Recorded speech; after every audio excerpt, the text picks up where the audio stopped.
balances. Other factors that might also affect your estimation of WACC is firms' corporate social responsibility activities, which you have learned in the corporate governance course. Okay. The series involving the corporate social responsibility is the stakeholder series. Okay. If the companies care about the stakeholders' interests, okay, then the company will have shown to the outsiders that it cares about the interests of the stakeholders.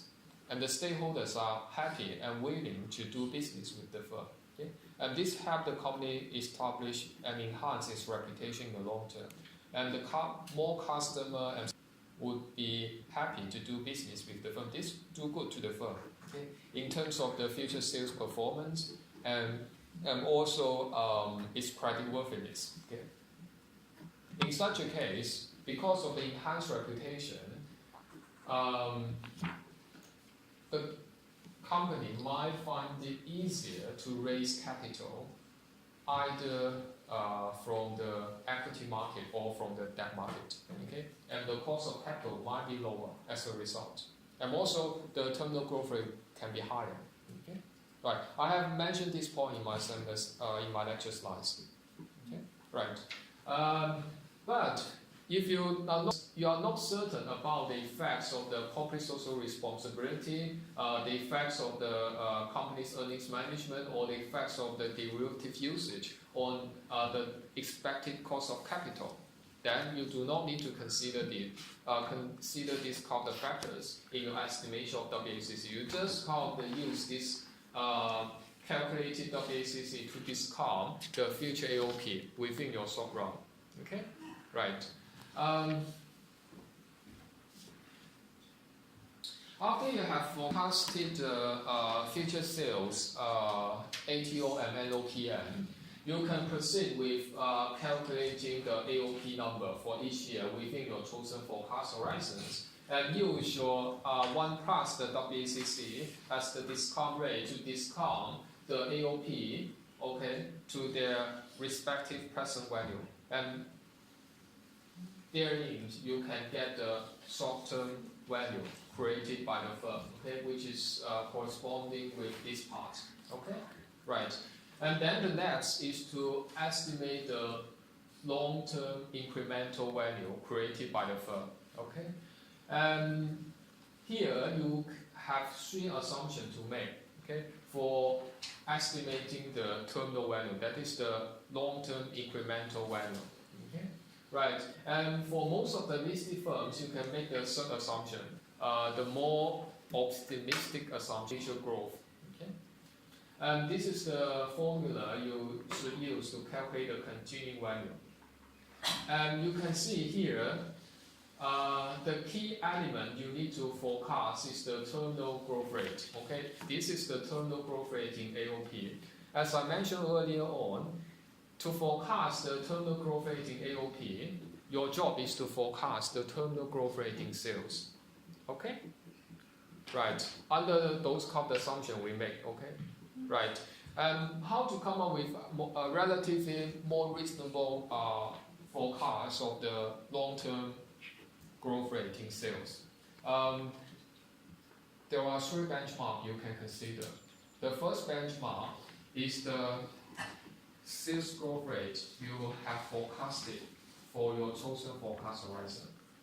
And more often than not, your terminal growth rate in sales will be a little bit lower than the sales growth rate you forecast for your short-term forecast horizon. Okay? But there will be some exceptional case where you can forecast the terminal growth rate in sales to be the same, to be close to the sales growth rate in the short term. But in that case, you need to clearly justify, okay, why you assume that the same, okay, as it has within the short term forecast horizon. Okay.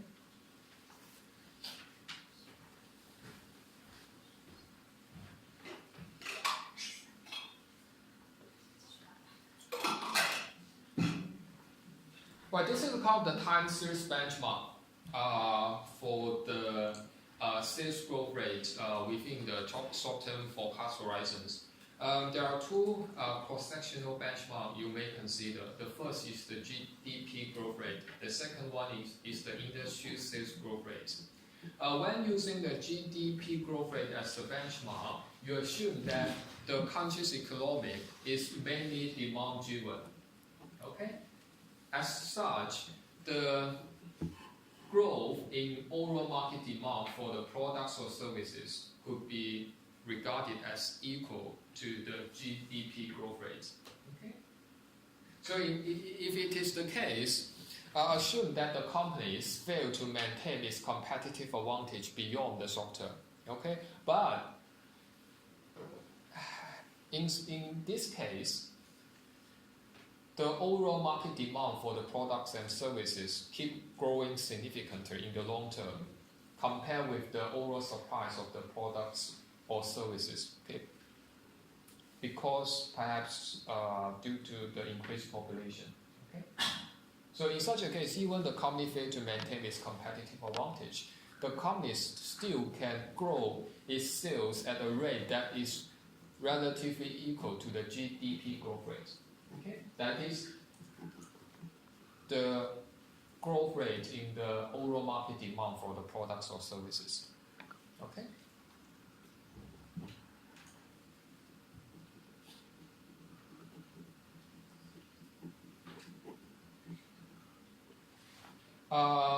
Here, the general assumption we make is that the country's economy is demand-driven. In such a case, the GDP growth rate is equal to the growth rate in the overall market demand for the products or services. Okay? If the overall market demand for the products or services keep growing because of, say, the increase in the population, okay, relative to the overall supplies in the products, in such a case, even the company fail to maintain its competitive advantage beyond the short run, the company still can grow its sales at the rate of G. Okay? So here, when using the GDP growth rate as a benchmark, you need to judge whether the company still can manage to maintain its competitive advantage beyond the short term. If yes, then you will expect the terminal growth rate in sales to be the GDP growth rate. Okay? And here you also need to consider whether the inflation of the inflation rate for this country is particularly high. If yes, then you need to adjust your GDP for the effect of inflation. Okay? Right, the second cross-sectional benchmark you can consider is the industry sales growth rate. This is a more informative benchmark you can use, okay, to estimate the terminal growth rate in sales.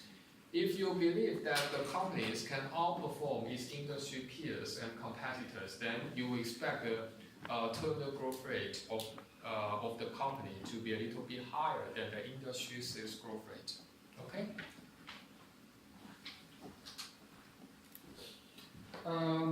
Back to the forecast of the sales here, and also the forecast of NOPM and ATO within the short run. If the company you choose for the valuation have different product lines or segments, then as I mentioned in the lecture, you need to do a segmental forecast of the sales, ATO and NOPM. Okay? And if the company has different geographic operations or sales across different countries, then you need to make a geographic forecast of the sales, because the institutional setting and culture in different countries are very different. Okay? And therefore the market demand for the products will be very different accordingly. Then you cannot make the aggregate forecast of the sales. Okay? Right? Given the different sales outlets pace at the different countries. And here we need to further consider two different situations. The first situation is that the company maintains its main investment and operation domestically in its home country. Okay? So in such a case, you only need to make an aggregate forecast of the NOPM and ATO. Okay, right.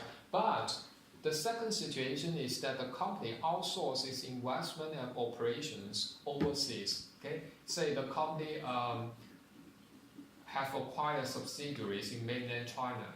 Okay, or establish its main manufacturing sites in the mainland China and have its sales to be mainland China based. In such a case, you need to make the geographic forecast of NOPM and ATO as well. Okay? Right. In this case, you cannot make an aggregate forecast of NOPM and ATO. And of course, you can choose a company that is easier to value for your summative assignment. But we will consider the difficulty of the valuation of the company you choose. Okay? And here you need to make a trade-off between the difficulty of the valuation and the accuracy and objectivity of the valuation. Okay? You may choose a more complicated, more complex firm to value. Okay? But if you fail to come up with an accurate and reasonable forecast and valuation, then you still will be subject to discount. Okay? Yeah. After all, you just pick a company that is suited for you. Okay? Right. Whether you think you are capable of making an accurate valuation for a complex firm. Okay? But here, the key is that all of you are encouraged to choose a company that match up with your own interest and career goal. Okay? You have better take advantage of this chance to make yourself better prepared for your interview. Okay? So which type of companies you would like to work for and start your career? That company should be the candidate. Okay, for your choice in the assignment. And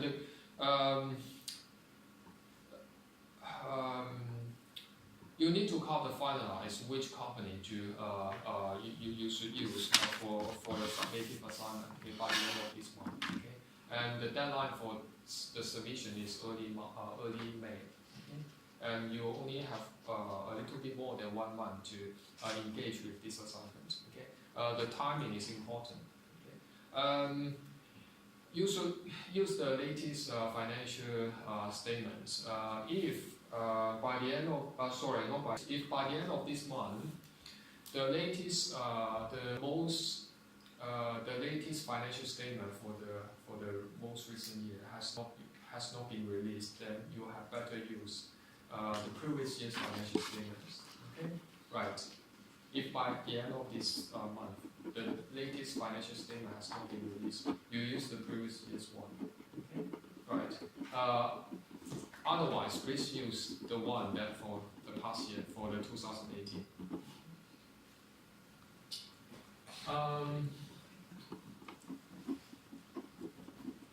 All right.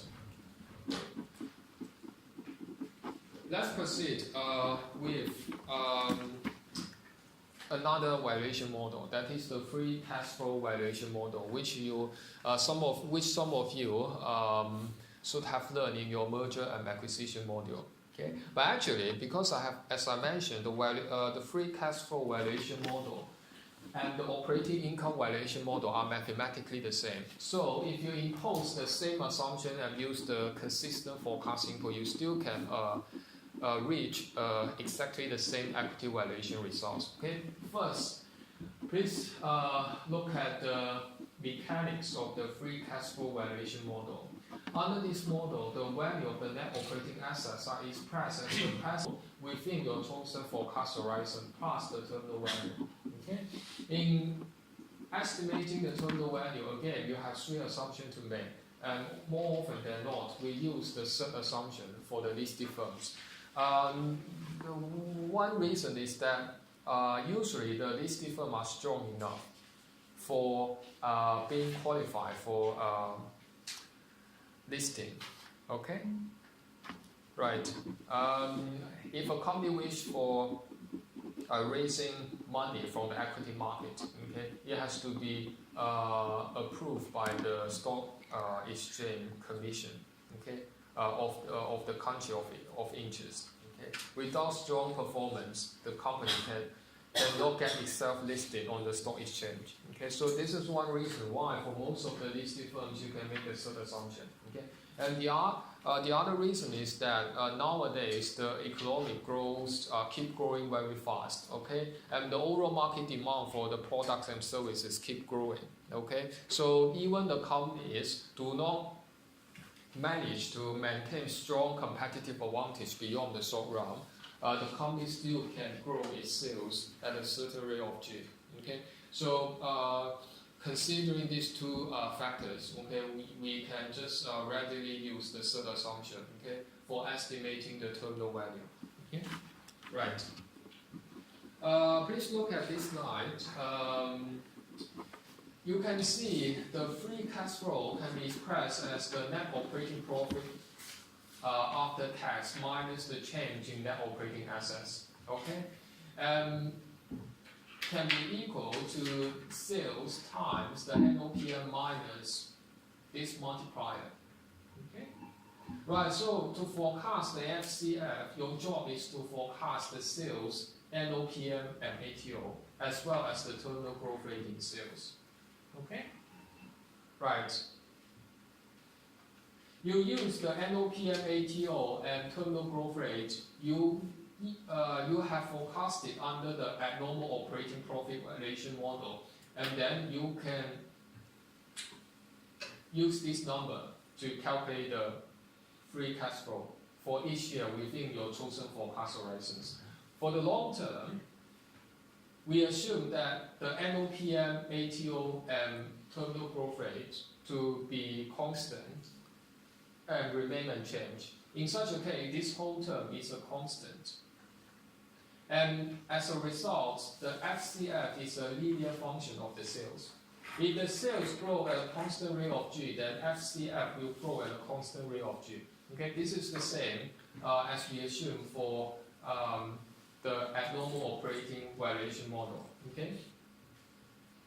So in this forecasted NOPM ratios, ATO ratios, the WACC or G, okay, you can come up with the same equity valuation results for using the free cash flow model versus the abnormal operating profit model. Okay. As such, as I mentioned in the previous slide,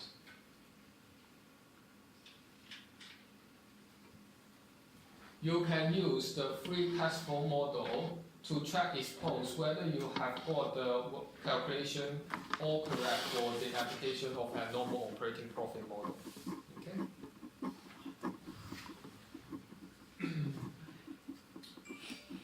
So in this lecture, okay, one reason why you are expected to use the residual operating income model for the valuation it's not the secondary reason.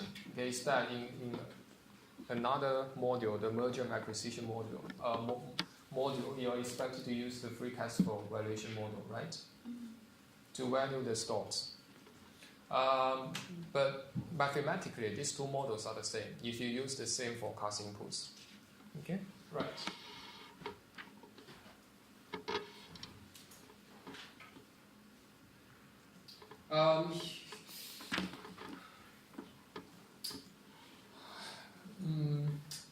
Here I have a simple